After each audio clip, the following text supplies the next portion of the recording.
Lorsque on est immigré et qu'on vit dans un pays comme les États-Unis, beaucoup d'entre nous passent leur temps à travailler et oublient qu'un jour ils iront en retraite.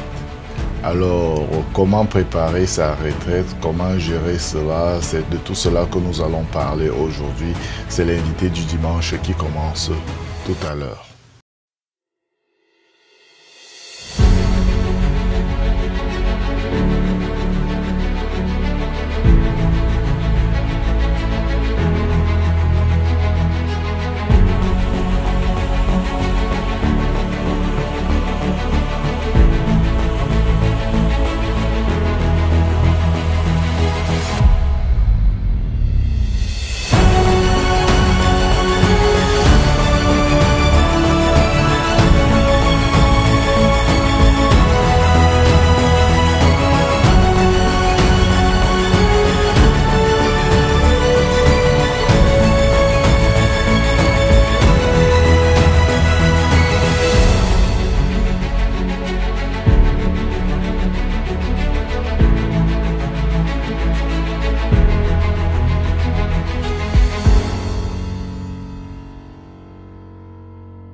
Merci d'être connecté sur Afrique Today. Ceux qui viennent de se connecter, je vous rappelle qu'Afrique Today, c'est la web TV panafricaine francophone aux États-Unis et nous sommes aujourd'hui en direct et j'ai le plaisir de recevoir ici en direct Rachida. Salut Rachida et bienvenue sur Afrique Today.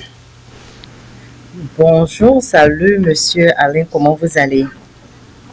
Oui, je vais bien et vous, j'espère que tout se passe bien de votre côté. Alors, je vais aller très rapidement dans le but du sujet. Alors, est-ce que vous pouvez vous présenter déjà à tous ceux qui nous regardent actuellement? Ok, alors merci pour l'opportunité pour être sur cette belle plateforme pour partager des connaissances en éducation financière. Pour ceux qui ne me connaissent pas, moi c'est Rachida Tony Ouedraogo. Je suis diplômée d'un MBA en finance. J'ai passé plus de 7 ans dans le Corporate America où j'étais analyste financière, où je gérais un budget de plus de 1 million de dollars. On travaillait beaucoup avec la ville de Philadelphie et aussi avec le State sur comment éradiquer la pauvreté dans la ville de Philadelphie à travers certaines aides. Donc, nous faisons le budget, nous établissons certains plans et à travers les subventions, nous arrivons à aider beaucoup la population. J'ai fait ça pendant plus de 7 ans. C'était une expérience et il y a quelques temps de ce, je me suis mise à mon compte pour aider encore plus ma communauté à travers les quand on vit aux États-Unis en tant qu'immigrant.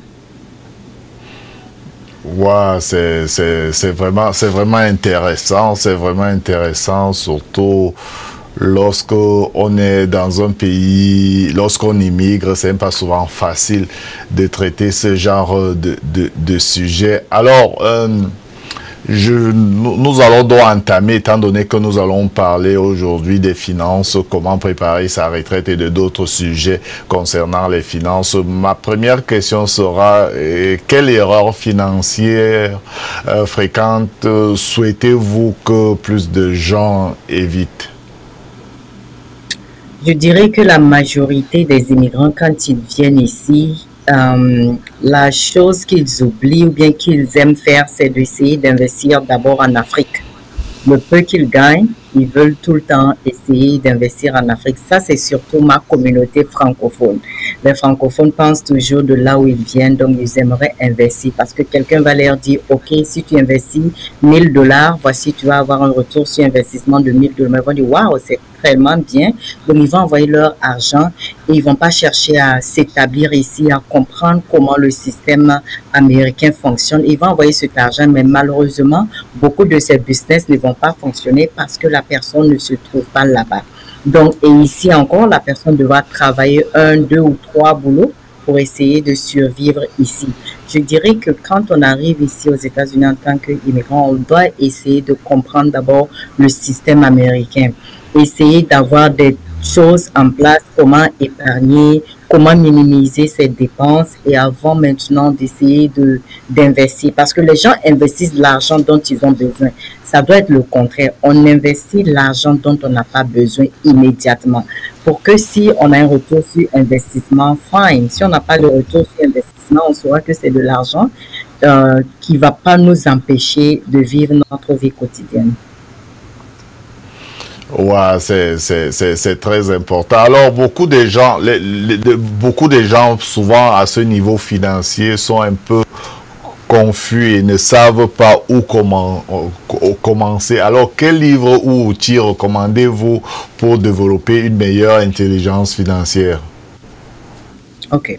Je pense que de nos jours, en ce 21e siècle, nous avons beaucoup de chance parce qu'il y a plusieurs applications, il y a plusieurs livres qui nous permettent d'avoir une éducation financière. Je dirais que la majorité des connaissances financières se trouvent dans les livres. J'ai un MBA en finance, mais la majorité de ce que j'ai appris, c'est à travers les livres. J'ai lu beaucoup de livres, des formations, et c'est cela qui a permis de développer cette intelligence financière encore plus parce que l'école ne nous apprend pas tout. Donc, ce que je dirais, il y a beaucoup d'applications. Par exemple, il y a Rocket Money qui permet de faire une traçabilité de toutes ces dépenses et de catégoriser ces différentes dépenses. Parce que souvent, on dépense plutôt, mais on ne sait pas dans quoi on dépense. Mais si tu ne sais pas la catégorie, si tu ne sais pas comment catégoriser tes dépenses, cela va être tellement compliqué pour toi de savoir où réajuster parce que c'est important d'avoir un budget, de savoir que pour la nourriture, voici combien je dépense par mois ou par semaine, pour le logement ou bien pour mes différents besoins, voici combien je dépense par mois ou bien par semaine. Donc, il y a Rocket Money que chacun peut essayer de télécharger et puis faire le suivi de ses dépenses parce que Rocket Money va vous rappeler à chaque fois. OK, telle semaine, vous avez dépensé plus de $100 sur votre shopping sur Amazon par rapport à la semaine passée. Donc, cela va vous envoyer des alertes pour que vous sachiez, OK, quelles sont vos habitudes de dépenses. Cela va vous aider à catégoriser, à essayer de réajuster votre budget pour pouvoir avancer. Il y a beaucoup de livres qu'il faut lire parce que j'entends souvent des Africains quand ils viennent ici, au début, quand ils ne travaillent pas, ils disent qu'ils s'ennuient. Pourtant, on ne peut pas s'ennuyer aux États-Unis. Il faut tout le temps essayer d'apprendre. Donc, le premier livre qu'on conseillerait, on dira, il y a Rich Dad, Poor Dad. Père riche, père pauvre. Il faut essayer de lire pour comprendre, pour déjà essayer de build son mindset et voir où on veut aller. Et le second livre, c'est The Richest Man in Babylon. Vous voyez? Ce sont des chefs-d'œuvre. Ça veut dire que depuis l'Antiquité, les gens apprenaient déjà à épargner et à investir. Donc, ce livre est un très bon livre que je recommande aussi pour tout âge, pour les personnes qui veulent déjà commencer à build leur mindset, à savoir comment arriver à épargner malgré le peu qu'on gagne. Ouais, ça c'est vraiment fantastique pour ce pour ce que vous faites pour la communauté. Je vois que vous avez vraiment beaucoup de connaissances, surtout dans le modèle, dans le domaine de l'éducation financière. Alors, ma prochaine question est la suivante. Quelle est votre contribution à l'éducation financière, surtout dans votre communauté, plus précisément la communauté francophone, par exemple? Notre contribution, c'est déjà de dire merci à Afrique Today parce que nous avons besoin de ces plateformes-là pour pouvoir faire passer le message à notre communauté. Donc, me voici ici aujourd'hui en train de passer ce message. J'espère que nous ferons plus de thématiques parce que l'éducation financière, ce n'est pas une seule thématique. Il y en a plusieurs. On ne peut pas finir d'en parler en 1 heure, 2 heures, un jour ou même un mois. On ne peut pas finir d'en parler. Donc, il faut ces genres de plateformes, de podcasts qui vont nous permettre de développer chaque thématique en détail et aussi permettre aux téléspectateurs de poser leurs différentes questions pour qu'on puisse essayer de les éclairer. Et en plus de cela, ce qu'on fait, on fait des éducations financières en personne dans tous les États aux États-Unis. Donc, pour les personnes qui seront intéressées par les différents webinaires, les personnes pourront entrer en contact avec nous. On a Philadelphie, Maryland, Delaware, Texas, partout en Californie. Donc, si vous êtes intéressé, vous rentrez en contact. On fait des sessions où on explique vraiment de long et en large comment le système financier des États-Unis fonctionne. voici ma contribution. Et ces différents webinaires, c'est gratuit. Vous n'aviez pas à payer quelque chose pour participer à ces webinaires. Ouais, c'est très intéressant. Donc, vous allez nous dire comment faire pour participer à ces webinaires peut-être à la fin de cette émission. Alors, disons, il y a une personne qui n'a pas, il y a des gens ici qui commencent les business ou bien ils font des activités et ils n'ont pas beaucoup de moyens financiers, ils ont déjà des difficultés à gérer, comme on appelle ici aux États-Unis, des bills, les dépenses qu'ils font au niveau de la maison, au niveau de la nourriture. Alors, quel est le conseil que vous donnerez à une personne qui commence avec peu de ressources? Oui, merci. Très belle question. Pour une personne qui commence avec peu de ressources, il y a deux choix. Soit la personne augmente son revenu ou soit la personne diminue ses dépenses. Maintenant, je sais que souvent c'est difficile, mais ce qu'il faut faire en matière de dépenses, c'est de catégoriser chaque dépense. Comment ça se passe? Il y a souvent 4 catégories. La dépense, elle est importante et urgente. Si cela fait $2, ça veut dire que vous deviez faire cette dépense à $2. L'autre étape, la dépense, elle est importante, mais elle n'est pas urgente. Ça veut dire qu'on peut remettre cette dépense à plus tard parce qu'elle n'est pas urgente. Soit à notre prochaine entrée d'argent, ou soit quand nous aurons notre prochain salaire, on pourra essayer de budgétiser pour prendre soin de cette dépense. L'autre étape, la dépense n'est pas importante, mais elle est urgente. Donc, ça n'est pas important, mais elle est urgente. Si la dépense fait $5, on peut décider de donner ou bien d'allouer $2 à cette dépense parce qu'elle n'est pas importante, mais elle est urgente. Donc, on n'est pas obligé de faire cette dépense immédiatement ou bien de faire cette dépense en totalité. Et l'autre catégorie, elle n'est ni importante ni urgente, c'est-à-dire que c'est une dépense qu'on ne doit pas faire ou si on peut remettre à plus tard, dans 6 mois, dans 9 mois, avant d'effectuer cette dépense, le temps d'épargner pour pouvoir effectuer cette dépense. Parce que les gens n'arrivent pas à faire cette différence entre payer les bills et les différentes contributions parce qu'ils n'arrivent pas à catégoriser les différentes dépenses. Quand une dépense vient seulement, ils regardent, ok, j'ai combien dans mon compte, la dépense vient, on me dit ça. Généralement, c'est les aides, je dirais, soit les contributions, surtout l'Afrique francophone, de l'autre côté. Parce qu'on fait beaucoup plus ça et cela ne nous permet pas de gérer nos factures. Parce que tu sais que premièrement, tes factures aux États-Unis sont importantes et urgentes. Donc, tu dois allouer une part de ton revenu à cela. Et les autres dépenses qui vont venir en plus de cela, tu pourras essayer de catégoriser ces dépenses. Donc, n'essaie pas d'effectuer une dépense hors de tes bills d'abord tant que tu n'as pas sécurisé le montant de tes bills ici aux États-Unis. Donc, je dirais que si on n'a pas beaucoup de revenus, même si on a de revenus, il faut essayer de catégoriser pour voir quelles dépenses on doit effectuer en première position, ainsi de suite. Wow. Donc, vous voulez par là dire qu'il est important de compter l'argent dépensé. Donc, parce qu'il y a des gens, ils dépensent, mais sans compter, sans savoir où ils dépensent. C'est ça. C'est pour ça qu'il est important d'avoir un budget. Ça veut dire le budget va te permettre d'avoir différentes catégories. Il y a la catégorie nourriture, il y a la catégorie divers, il y a la catégorie maison, loisirs. Donc, en fonction de ces catégories et de ton salaire... Et ça, c'est avec n'importe quel budget. C'est-à-dire, si vous avez $100, par exemple, disons, on prend le minimum, disons, si vous avez $100, vous essayez de diviser ça selon les catégories. C'est ça, mais la première des choses avant de diviser selon les catégories, c'est de faire le suivi de tes dépenses.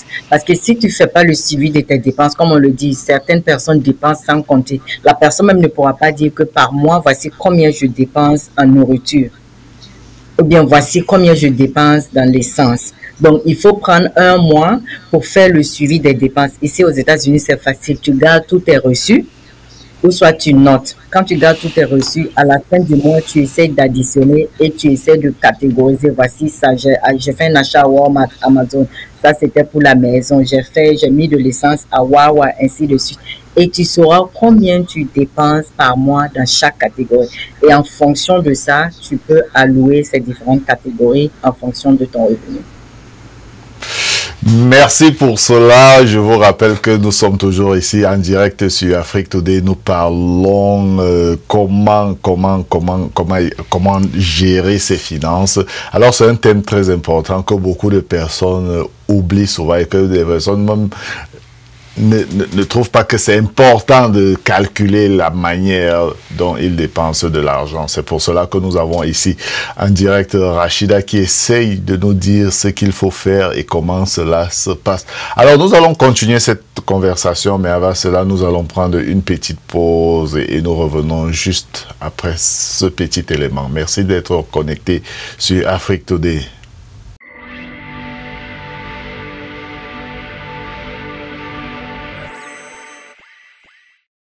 Are you planning an event? Maybe a birthday, a conference, a wakekeeping, or even a wedding? Whatever the occasion, we've got you covered. Introducing Afrique Today, Web TV's live streaming services. We're using the latest technology to make your event a resounding success. Make your event unforgettable with Afrique Today's live streaming video production. For more information, visit our website, livestreamingvideoproductionagency.com. Make your event unforgettable with our live streaming video production. Book your live streaming video production event today.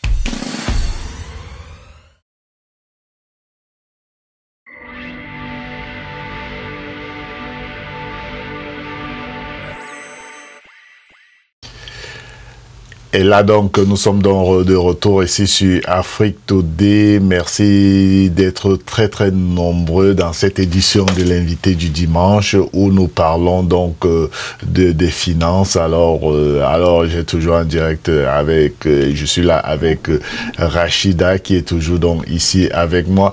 Alors Rachida, comment vous aider les entrepreneurs ou les familles à atteindre leurs objectifs financiers? Qu'est-ce que vous faites exactement? En matière d'éducation financière, nous avons seulement que deux options. Soit, si ton revenu ne te suffit pas, tu essaies de augmenter ton revenu, multiplier, avoir plusieurs sources de revenus, ou soit tu essaies de downgrade ton lifestyle. Ça veut dire si tu vivais un peu plus, tu essaies de devenir un peu plus bas pour pouvoir diminuer tes dépenses malgré que tu as le même revenu. Ou soit tu essaies de trouver une autre ou bien plusieurs autres sources de revenus pour pouvoir subvenir à toutes ces dépenses. Mais quand on dit de chercher autre source de revenus, ce n'est pas de faire 2 boulots, 3 boulots ou 4 boulots. C'est de travailler intelligemment et d'amener son argent à travailler pour soi, même pendant qu'on dort, ou soit vraiment qu'on n'arrive pas à travailler physiquement pour pouvoir avoir cet argent. Parce que beaucoup d'Africains, ils ont tellement trop compris ce concept. Quand on dit si ton revenu ne te suffit pas, il faut chercher à avoir d'autres sources de revenus. Donc, je vois beaucoup d'Africains qui font 1, 2, 3, 4 boulots même sans repos. Mais malgré ça, l'argent qu'ils gagnent n'arrive pas à les suffire. Donc, nous, on travaille avec les familles et on montre les différents portfolios qu'il y a. Beaucoup de personnes épargnent. Il y a des gens qui ont de l'argent dans leur compte bancaire, mais qui n'augmente pas parce que le taux bancaire, c'est 1%. Combien de temps cela va prendre pour que ton argent, même tes $200 qui se trouvent en banque, pourront se multiplier pour te donner $400? Beaucoup de gens ne savent pas ça. Pourtant, il y a d'autres comptes d'épargne qui existent, qui peuvent te donner un plus large, un plus gros taux d'épargne pendant que tu es en train d'essayer de travailler et d'accroître ce revenu. Donc, on montre les différents portfolios qui existent aux États-Unis et en fonction du besoin de chaque famille, on essaye d'établir un plan d'épargne ou un plan d'investissement pour ces différentes familles. Au lieu de travailler 4 ou 3 boulots, la personne pourra plus épargner et avoir plus de retour sur investissement ou soit avoir un bon saving account au lieu de partir mettre au niveau de la banque. Et cela va prendre beaucoup de temps pour se multiplier. Une règle que j'aime partager, si tu veux savoir combien de temps ton argent va prendre pour se multiplier en banque, il y a la règle de 72. Tu prends 72 et tu divises par le taux d'intérêt. Quand tu pars en banque et quand tu demandes quel est le taux d'épargne, ils vont te dire peut-être 1% ou bien 2%. Si c'est 1%, tu prends les 72, tu divises par 1. Le montant que tu vas trouver, j'ose croire que ça sera 72. Ça veut dire que 72 équivaut au nombre de temps que l'argent que tu vas déposer en banque va prendre pour se multiplier. Disons que tu es en train de faire un dépôt de $200. Ça veut dire que tu as besoin de 72 ans pour que ces $200 puissent te donner $400. Voici une règle très simple que les gens peuvent appliquer pour savoir comment leur compte d'épargne peut se multiplier en banque. Ah, donc les 72 là, c'est à année, pas à mois. Yes, c'est année, c'est année. La règle de 72, c'est le nombre d'années. Donc, comment faire alors de l'argent? Donc, il ne faut pas mettre en banque ou bien qu'est-ce qu'il faut faire? Il faut mettre un peu en banque, mais il y a d'autres portfolios même en banque parce qu'on dira que le système bancaire il y a pour les gens qui connaissent, qui sont informés, on dit pour les gens qui sont informés, element people. Donc, quand tu pars en banque, tu vois, quand tu rentres, souvent en fonction de ce qui te trouve dans ton compte bancaire, on va dire, toi, va voir Alex, toi, va voir Joséphine, toi, va voir Mariam. Il y a ce qu'on va dire à Joséphine ou bien à Alex, on ne va pas toi te dire parce que tu n'as pas ce montant. Le système bancaire est fait de telle sorte. Ça veut dire que si tu as moins de $100,000 dans ton compte, voici les produits qui vont te proposer. Ce sont les comptes d'épargne. On se dit que tu n'as pas d'argent. Ce sont les comptes d'épargne qui font 1% qui vont te donner. Si tu as au-dessus de $500,000, voici les comptes qu'on va te proposer. Si tu as au-dessus de $1 million, voici les comptes qu'on te propose. Je dirais que le système est injuste. On donne les produits, les bons produits à ceux qui ont déjà l'argent. Pourtant, ça doit être le contraire. On doit donner à ceux qui n'en ont pas assez pour leur permettre d'atteindre ce niveau très rapidement. Mais c'est comme ça le système est fait. Donc, pour qu'un conseiller financier s'asseye avec toi en fonction de ton portfolio, on t'assigne un conseiller financier pour te donner les différents produits.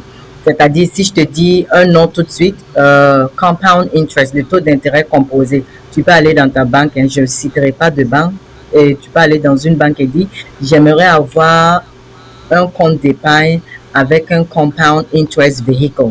Tu vas voir, ils vont te demander qu'ils ne commencent pas, si ce n'est pas le minimum, peut-être $150,000, ils peuvent essayer de faire quelque chose pour toi. Si tu n'as pas ce montant, ils vont te dire que non, tu dois faire le compte d'épargne régulier, 1% ou bien 2% que tout le monde fait. Ou bien on va te proposer des CD pour pouvoir faire déposer ton argent pendant 6 mois à un taux peut-être de 4%.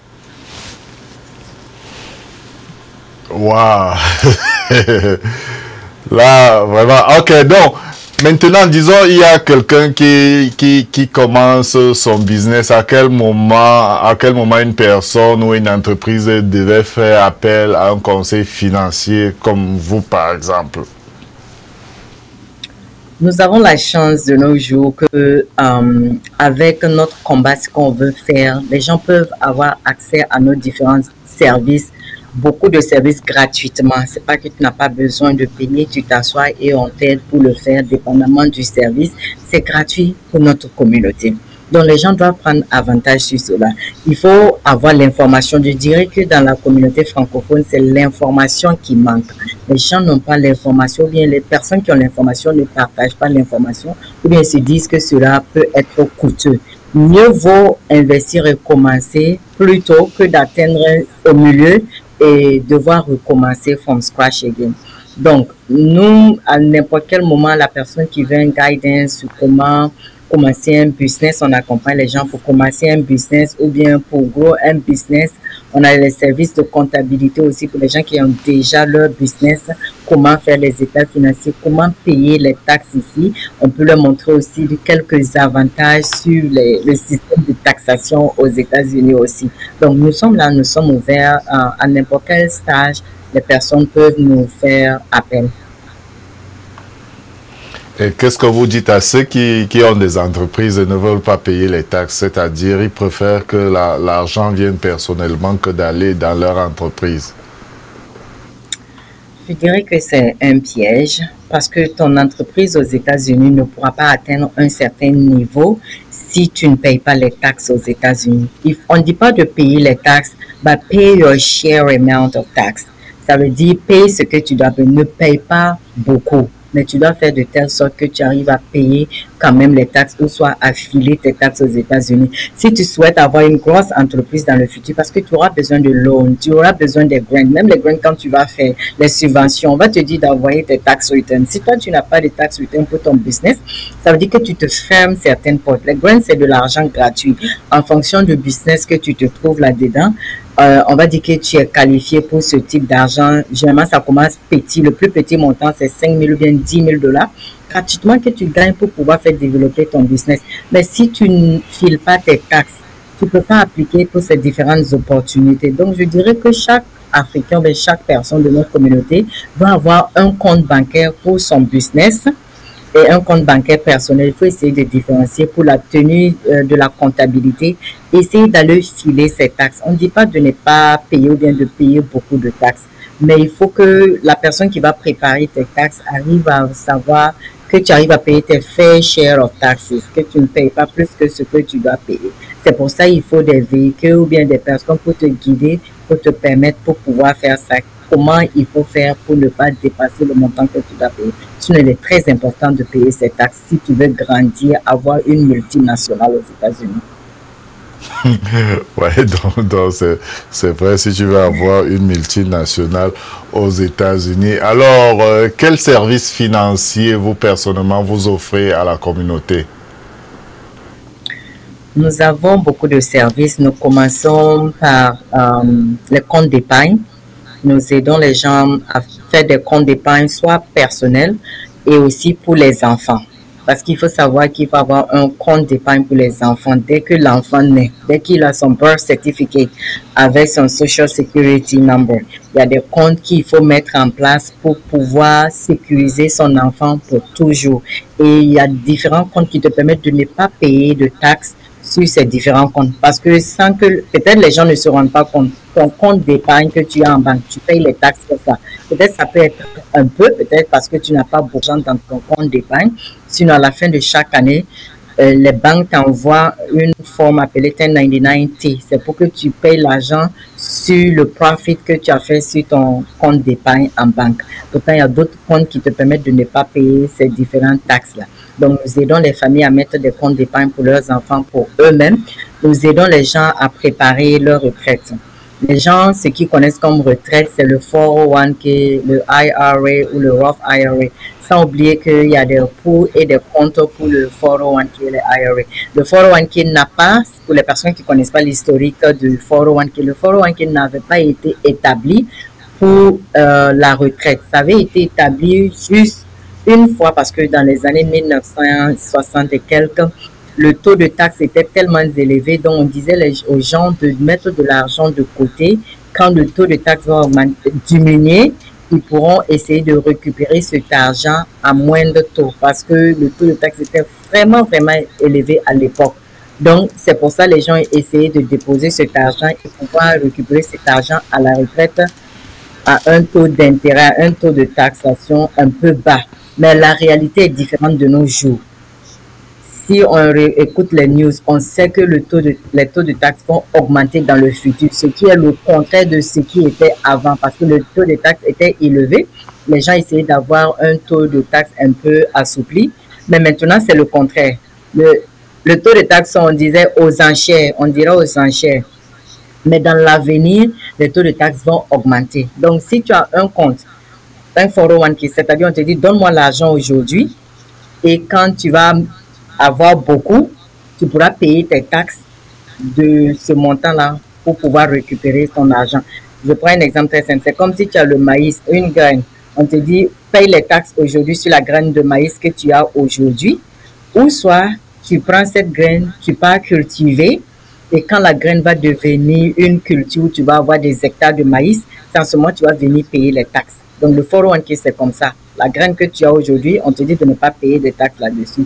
Mais quand ça deviendra une culture de maïs beaucoup plus juteux, c'est en ce moment que tu vas payer les taxes sur ce montant-là. Donc, c'est juste un tax deferred account avec beaucoup d'autres de frais administratifs que tu auras à payer. Ça veut dire le gestionnaire de compte qui aura géré ton compte pendant 30 ans, les frais administratifs et beaucoup d'autres petits frais que tu auras. Je sais que le 401k a au moins 7 que tu vas payer quand tu vas aller pour récupérer ton argent. C'est pour ça beaucoup d'Américains, quand ils atteignent à la retraite, ils sont obligés d'aller travailler. On voit souvent nos frères ou bien les Américains, les Afro-descendants qui viennent travailler, des personnes de 65 ans, 70 ans et même 80 ans qui sont toujours en train de travailler parce qu'ils pensaient que leur 401k allait les suffire. Mais malheureusement, quand ils atteignent la retraite et qu'ils vont récupérer cet argent, ce n'est pas la même chose. La réalité est différente.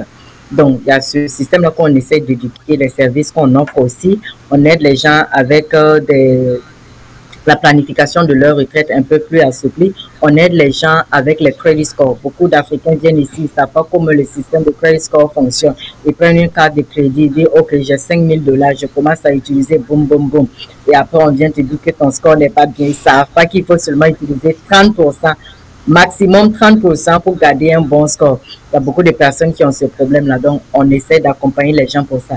Debt settlement, il y a des gens qui ont beaucoup de dettes, qui n'arrivent pas à payer parce que les paiements mensuels les tuent vraiment. Il y a d'autres qui payent 1000, d'autres payent 2000 ou $5,000 par mois parce qu'ils ont mal utilisé cet argent-là. Donc on essaie de voir quelle stratégie on peut mettre en place pour aider ces personnes à diminuer au moins leur monthly payment. Donc on fait ça. On aide les gens. Peut-être tu payes trop pour ton assurance maison. On t'aide à trouver une assurance un peu plus moins chère.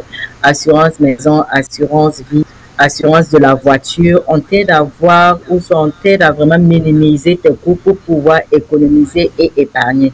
Donc, il y a ces différents services qu'on a. Et puis, on a les services pour la comptabilité et la gestion financière pour les personnes qui sont en entreprise. Wow. Alors, et quels sont les clients que vous accompagnez le plus souvent? Nos clients sont vous et moi. Ça veut dire un individu lambda qui veut épargner. La personne peut venir nous voir, OK, voici tel montant j'ai, je vais épargner ou bien je n'ai pas assez d'argent. Voici au moins $20, bien $50 que je veux épargner par mois. On va lui montrer des bons portfolios qui vont lui permettre d'avoir un taux. Le taux minimum que je commence est 7%.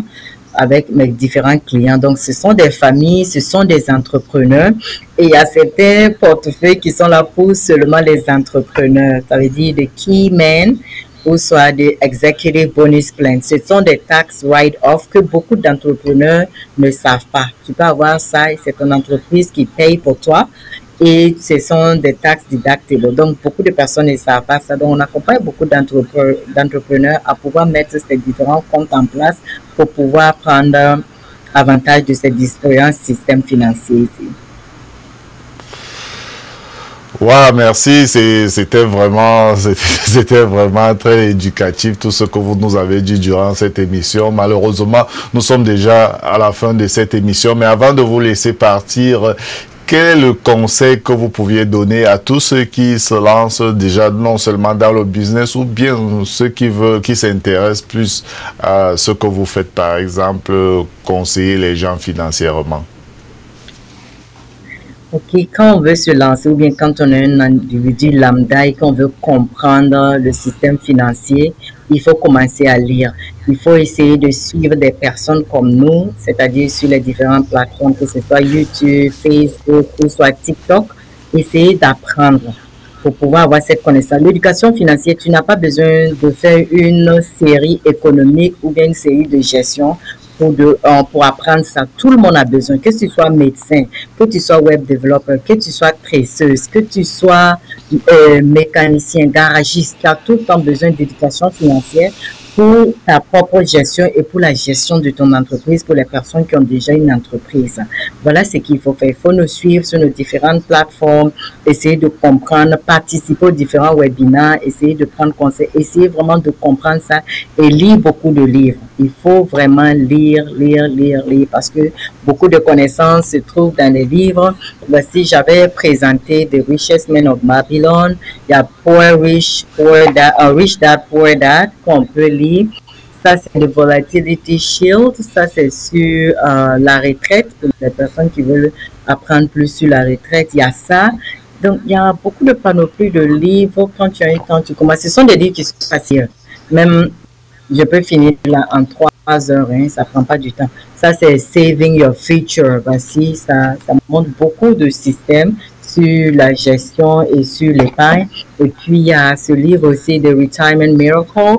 Donc, il faut lire et lire et lire pour que vous sachiez ce qu'on est en train de vous vendre ou bien ce qu'on est en train de parler au dehors, que vous aussi, vous aviez cette connaissance. Il y a beaucoup de personnes qui font des erreurs. Ils écoutent ce qui se passe sur les réseaux. Peut-être qu'ils ne suivent pas les bonnes personnes et ils font des erreurs. Mais toi-même, quand tu lis, c'est une personne qui est en train de te parler, même si tu n'as pas la totalité de la notion, tu sais que au moins c'est un peu vrai. Parce que les conseillers financiers sont partout sur les réseaux sociaux. Tout le monde est devenu conseiller financier et les gens ne savent pas qui écouter, qui ne pas écouter. Donc, je dirais de lire et de voir si ce que tu apprends au moins dans les livres, il y a un peu de vrai que la personne est en train de partager.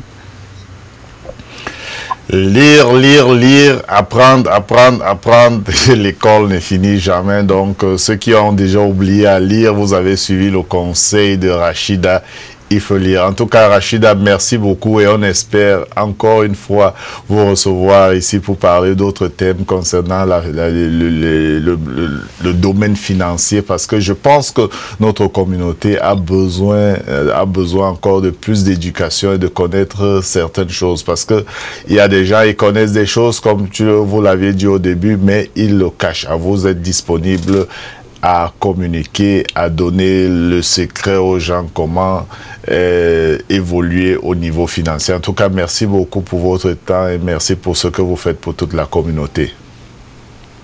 Merci bien, Monsieur Alain. Merci pour votre parole et cette opportunité. J'aimerais dire aux gens de suivre cette plateforme et de commenter, de partager pour que les gens puissent venir écouter parce que nous avons besoin de ce genre de plateforme-là pour pouvoir éduquer notre communauté. Donc, n'hésitez pas et n'oubliez pas de me suivre sur mes différents réseaux sociaux aussi. C'est mon nom, Rachida Tony. Je pense que ça serait posté à quelque part là-bas pour apprendre plus sur tout ce qui se passe. Et j'offre ce petit truc gratuitement. Peut-être à la fin, on pourra mettre le lien si vous voulez la version digitale ou soit la version papier pour qu'on vous envoie ça par mail. C'est un petit survey qui va vous permettre de comprendre un peu sur votre mindset ou soit la thématique de votre gestion financière. Voici ça. On va mettre le lien en bas de la description et vous pouvez nous contacter pour pouvoir avoir ce petit livret et vous permettre de faire votre Finance 101. Ça, c'est le 101 d'abord. Il y a plusieurs étapes. En tout cas, Rachida, merci beaucoup. On espère vous recevoir encore très très bientôt. Je crois et je sais que vous avez beaucoup d'informations à communiquer à la diaspora et surtout la communauté francophone.